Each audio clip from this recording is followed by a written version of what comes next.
കൊല്ലൂർ മൂകാംബിക ക്ഷേത്രത്തിൽ നവരാത്രി ആഘോഷങ്ങൾക്ക് തുടക്കമായി. മഹാനവമി നാളിലെ ദേവിയുടെ പുഷ്പരഥോത്സവം രാത്രി 9:30 നടക്കും. നവരാത്രി ആരംഭത്തിൽ തന്നെ കൊല്ലൂരിൽ ദർശനത്തിനായി തിരക്കേറി. സ്തംഭഗണപതി പൂജയും ശ്രീകോവിലിൽ ശങ്കരപീഠത്തിൽ നവാക്ഷരി കലശവും സ്ഥാപിച്ചതോടെയാണ് കൊല്ലൂരിലെ നവരാത്രി ആഘോഷങ്ങൾക്ക് തുടക്കമായത്. വിജയദശമി ദിനം വരെയുള്ള ദിവസങ്ങളിൽ മലയാളികളായ ഭക്തലക്ഷങ്ങൾ ദർശനം തേടിയെത്തും.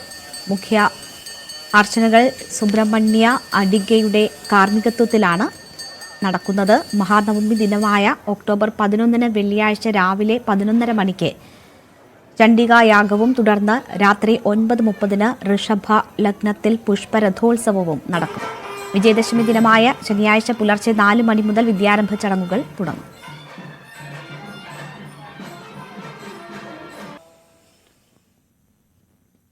സംസ്ഥാന അതിർത്തിയിലെ കൃഷ്ണൻ കോവിൽ ആദിപരാശക്തി ക്ഷേത്രത്തിൽ പ്രത്യേക നവരാത്രി പൂജകൾക്ക് തുടക്കമായി. നവരാത്രി ഉത്സവകാലങ്ങളിൽ ഇവിടെ നടക്കുന്ന പ്രത്യേക പൂജകളിലും വിശേഷാൽ ചടങ്ങുകളിലും തിരുവനന്തപുരം, കന്യാകുമാരി ജില്ലകളിൽ നിന്നായി നൂറുകണക്കിന് ഭക്തജനങ്ങളാണ് എത്താറുള്ളത്. അഷ്ടലക്ഷ്മിമാരുടെ വേഷവിധാനത്തോടുകൂടി എത്തുന്ന സ്ത്രീകളെ ആരതി ഒഴിഞ്ഞ് ക്ഷേത്രത്തിൽ പ്രവേശിപ്പിക്കുന്നതോടെ നവരാത്രി ഉത്സവകാലത്തെ പ്രത്യേക പൂജകൾക്ക് തുടക്കമാകും.